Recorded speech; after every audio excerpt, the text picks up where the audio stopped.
Mas eu acho que vai começar. Ó, começou. Isso. E aí, quando der 8h30 pra gente marcar, eles vão vir aqui e apertar. Isso é a transmissão. Enfim. Hoje isso não vai precisar porque a gente tá aqui, mas só pra você saber a ideia.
Boa noite a todos.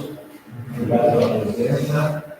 Eu agradecer pelo cara Jansen e a direção do Dante, por ter proporcionado que a gente possa repetir o nosso programa. Eu acho que isso é uma ideia fantástica. Isso aconteceu no penúltimo projeto que a gente apresentou. A princípio, que era uma dúvida: será que a gente deve tocar de novo ou não? Eu acho que agora é uma constante, a gente deve afirmar isso, porque a gente está sempre estudando muito, aí vai lá, toca uma vez só, a semana que vem, esse narrar tocar de novo, outra coisa, e é sempre assim. Então, por que a gente não pode estar experimentando um outro espaço, a gente está se renovando, está aprendendo, está melhorando, né?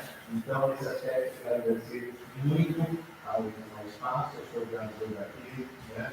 O Carlos e também a direção do esse projeto, ele tem um nome novo esse ano, seja musicais, que a gente apresentou na escola, mas uma antiga ideia que surgiu a partir de uma conversa da professora Celeste Nogueira, que pensou: puxa, Sérgio, nós temos um departamento de piano tão grande, 28 professores, poucos tocam, alguns todo mundo podia tocar, participar.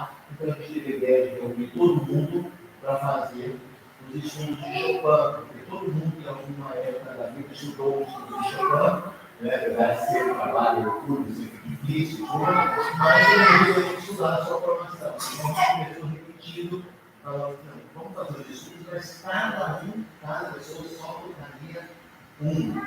E no ano seguinte, a gente pensou em repetir, mas trocando o estudo. E a gente conseguiu fazer isso durante alguns anos, durante alguns estudos de Liszt. Aí depois isso acabou aparecendo como um nome sério dos mestres, no sentido dos mestres da escrita. Porque, então, os grandes compositores, a gente fez isso durante 15 anos, seguidamente, chegou no local do por mês, 8 por ano.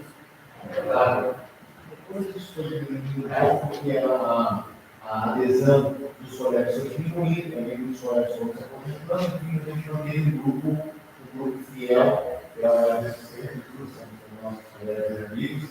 E daí surgiu a ideia desse voltar a esse projeto aqui de novo. Então, esse ano nós vamos ver, além do Baús, nós vamos ter Spinelli, depois Haydn, e no próximo ano nós vamos fazer sonatinas. O Vila-Lobos tem um capítulo especial, apesar de a gente ter feito programas durante muitos anos.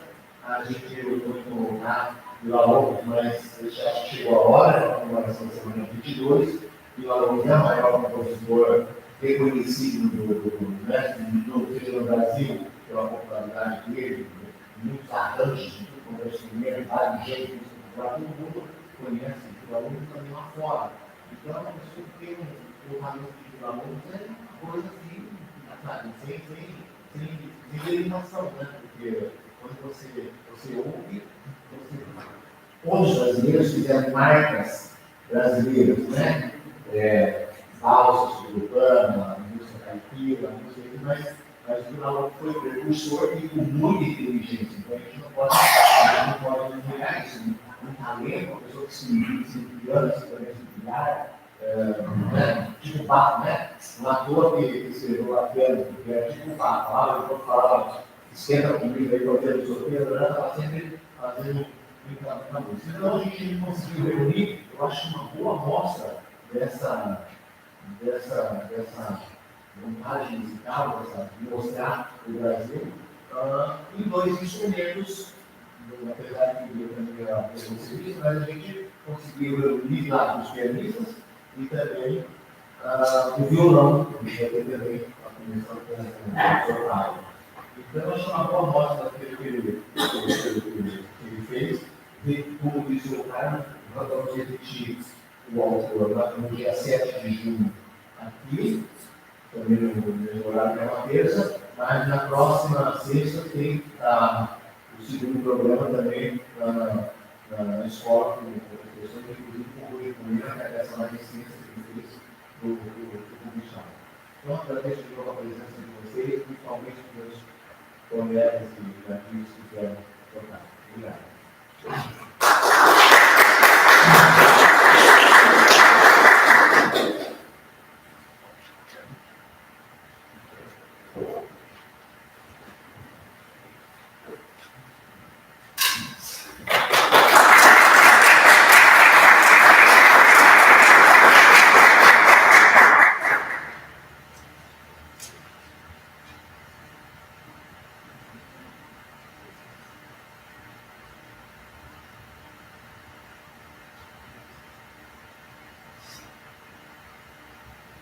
Boa noite a todos.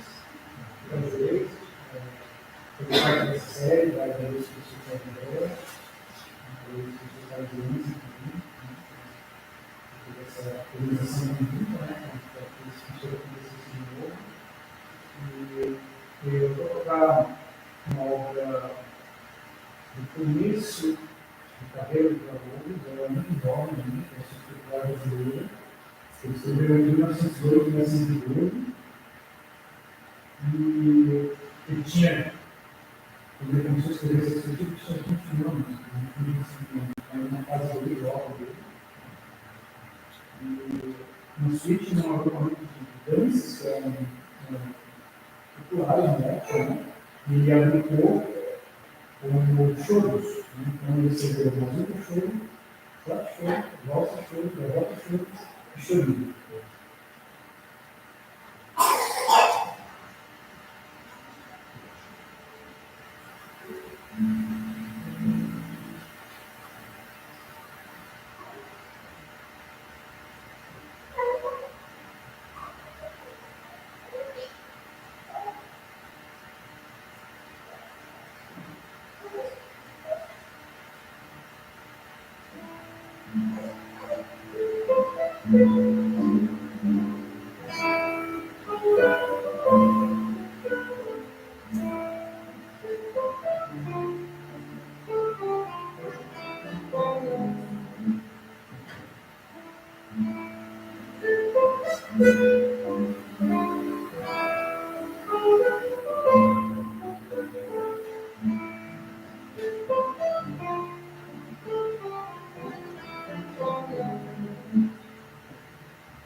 obra que eu vou executar é A Lenda do Caboclo, uma obra de mais ou menos 1920.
Então, para encerrar o programa de hoje, eu vou tocar o Marcha Chopin, que tem duas peças dentro dela, que é a Noturno e a Malha.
Agradeço a oportunidade, mais uma vez, ao professor Sérgio André, ao professor Carlos Jansen, pelo espaço, por dividir esse palco aqui com pessoas tão talentosas, brilhante professor Fábio Scardelli, e fico muito feliz de estar retornando e tocando.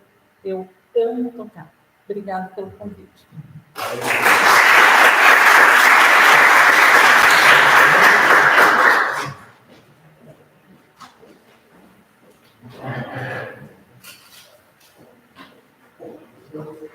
Vamos começar a eleição de hoje.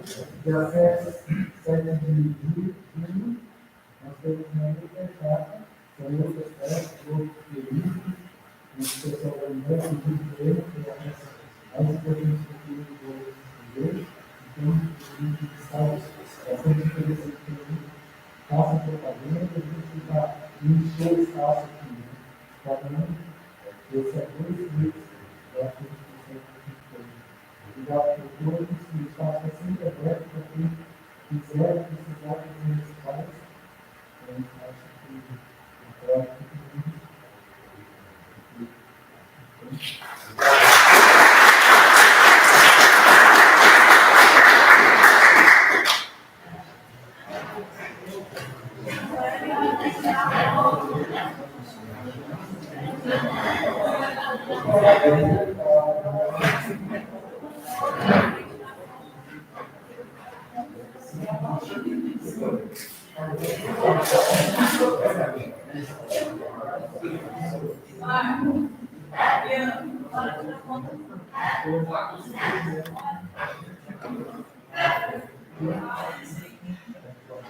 acho que é